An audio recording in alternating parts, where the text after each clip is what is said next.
ব্যক্তিত্ববান মানুষ হতে কে না চায় বলেন তো?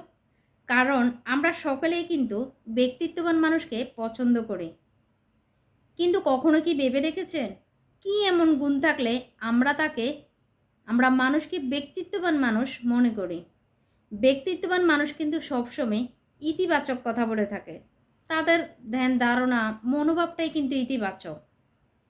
আপনি যদি আপনার ভিতর থেকে নিজের ব্যক্তিত্বকে ফুটিয়ে তুলতে চান, তাহলে সবসময় নিজের কাছে নিজে সৎ থাকুন।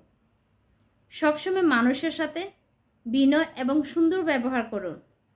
কখনো কাউকে ছোট করে কথা বলবেন না, কাউকে অসম্মান করবেন না। আপনি যা না তা হতে কখনো চেষ্টা করবেন না। কথায় কথায় ছট করে রেগে যাবেন না। কথা বলার আগে অবশ্যই ভেবেচিন্তে তারপরে কথা বলবেন। যদি কখনো কাউকে কথা দেন, তাহলে সেই কথা রাখার আপ্রাণ চেষ্টা করবেন। কারণ আপনার ব্যক্তিত্ব ফুটবে কিন্তু আপনার কথা রাখার যোগ্যতায়। ব্যক্তিত্ববান মানুষ হওয়ার চেষ্টা করবেন। কারণ আমরা কিন্তু ব্যক্তিত্ববান মানুষ বলতে চরিত্রবান মানুষ বুঝি। তাই নিজের চরিত্র সবসময় সুন্দর রাখবেন। নিজের ব্যক্তিগত কথাগুলো সবার সাথে শেয়ার করবেন না।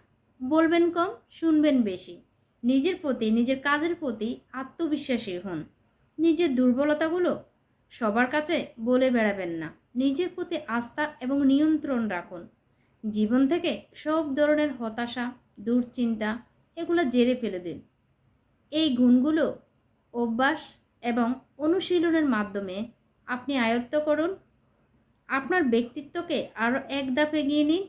আপনি হয়ে উঠুন সবার প্রিয়, সবার অনুকরণীয় একজন ব্যক্তিত্ববান, একজন আদর্শবান মানুষ।